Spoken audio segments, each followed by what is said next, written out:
Selamat malam.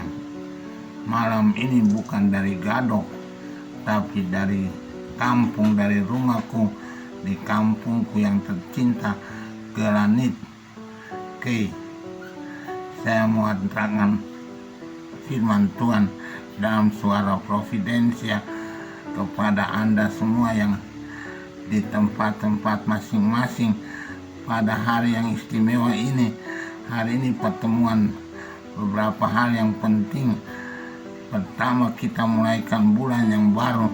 Terima kasih Tuhan karena bulan Februari kita lewati dengan peristiwa-peristiwa penting dalam sejarah bangsa, pemilu dan segala macam yang kita hadapi pada bulan yang lampau, bulan Februari telah berjalan dengan baik dan penuh rahmat.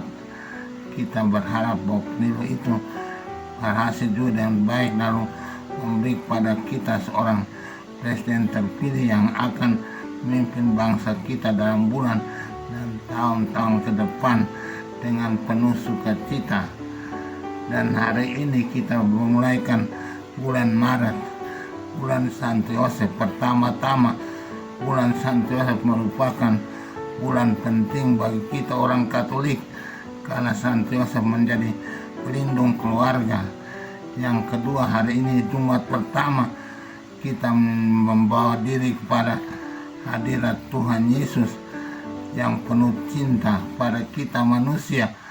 Cinta itu dinyatakan lewat lambungnya ditikam dengan tombak dan mengalirkan pada kita darah dan air, lambang sakramen-sakramen gereja, dan menjadi sumber kerahiman yang berlimpah untuk kita manusia yang berdosa. Ini merupakan rahasia Tuhan yang penting kepada manusia karena Tuhan Yesus telah mengorbankan dirinya untuk mau menjadi manusia dan menderita untuk kita semua, menebus dosa-dosa kita supaya kita kembali pada Tuhan. Siapa tidak berdosa? Tapi kita semua orang berdosa dan kita membutuhkan pengasihan Allah. Belas kasihan itu memberi harapan kepada kita.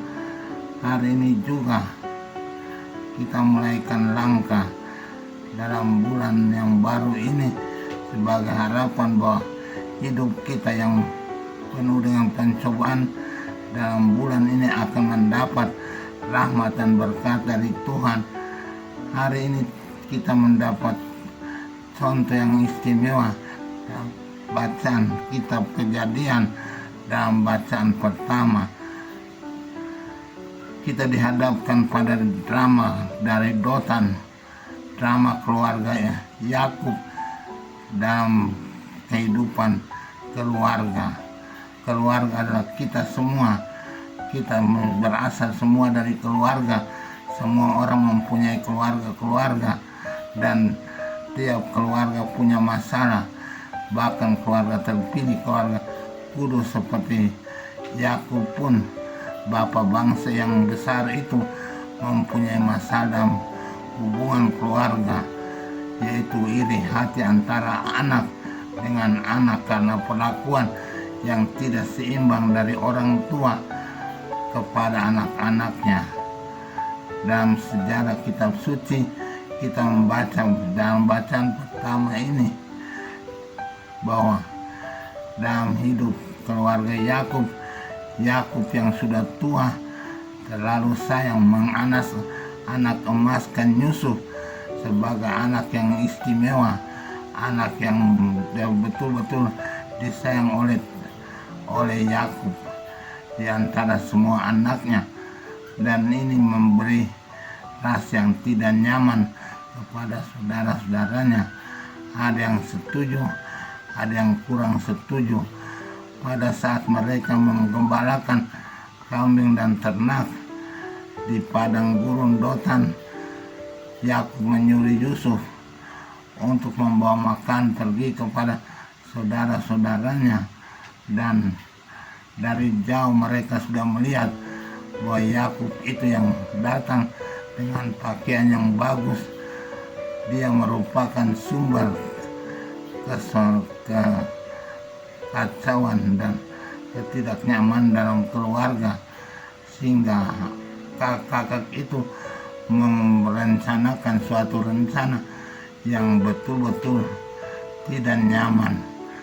Mereka mau membunuh dia, tapi kemudian karena mereka punya belas kasihan juga ini kakak adik, jadi mereka mempunyai rencana kedua, yaitu menjual kepada orang asing. Dan akhirnya Yakub dijual kepada bapa yang sayang pada Yakub. Mereka menceritakan cerita palsu bahwa Yakub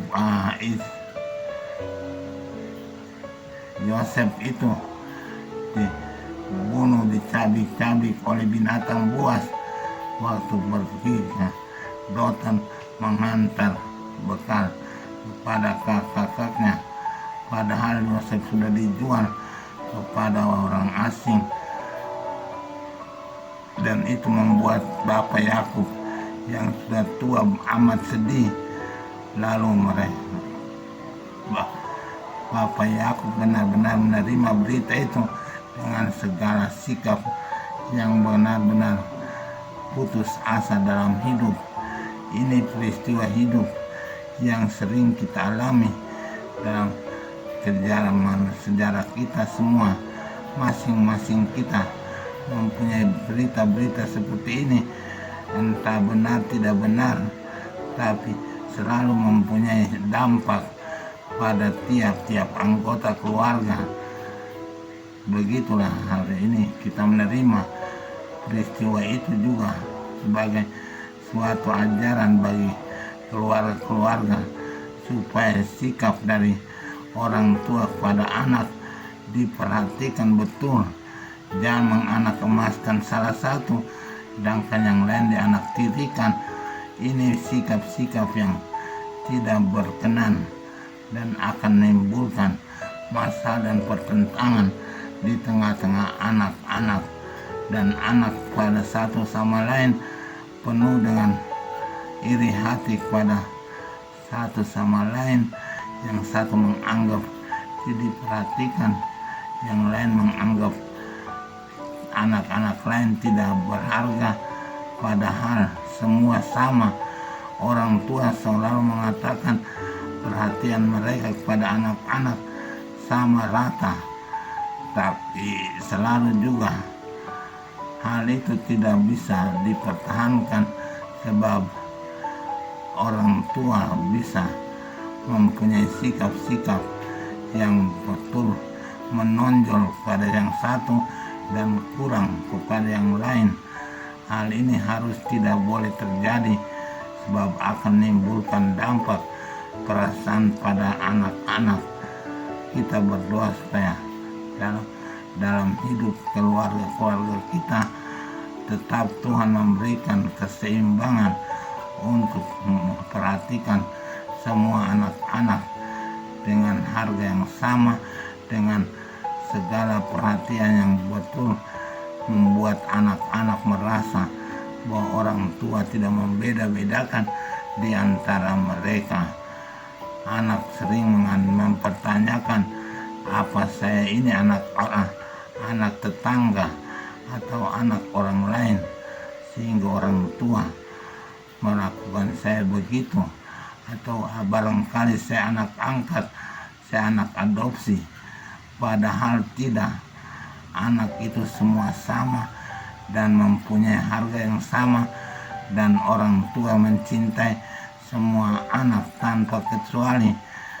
Dalam Injil kita juga memperhatikan apa yang dikatakan dalam perumpamaan Tuhan Yesus tentang orang yang mempunyai ladang lalu menyewakan kepada pekerja-pekerja, yang kemudian sang tuan kebun menyuruh orang-orang untuk menagih hasil kerja mereka, tapi mereka semua dibunuh. Dan kemudian orang yang punya kebun itu menyuruh anaknya sendiri, anaknya pun dibunuh, padahal dianggap anak itu boleh membawa wibawa kepada pekerja-pekerja, tapi pekerja-pekerja sangat mempunyai ambisi untuk menikmati hasil kebun dari tuan kebun itu, sehingga membunuh ahli warisnya. Ini juga sering terjadi dalam sejarah hidup. Semoga tidak terjadi pada hidup kita semua, dan terutama dalam masa prapaskah dan masa puasa ini. Kalau kita mempunyai sikap seperti itu, kita betul-betul berusaha untuk mohon ampun kepada Tuhan dan memperbaiki sikap dan tabiat kita sehari-hari. Semoga demikian. Amin.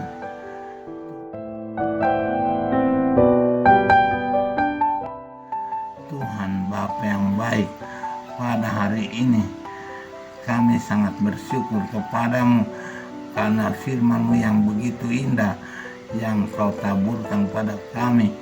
Semoga ini menjadi sumber kekuatan untuk kami semua. Orang tua kami mempunyai sikap yang baik pada anak-anak dan anak antara kakak dan adik. Tidak ada permusuhan, pertikaian atau iri hati, melainkan selalu boleh menerima satu sama lain seberapapun besarnya persoalan yang dialami dalam hidup. Semoga kami hidup dalam rukun dan damai selalu, karena Engkau memberi kepada kami rukun dan damai itu. Demi Kristus Tuhan dan Juru Selamat kami sepanjang segala masa. Amin.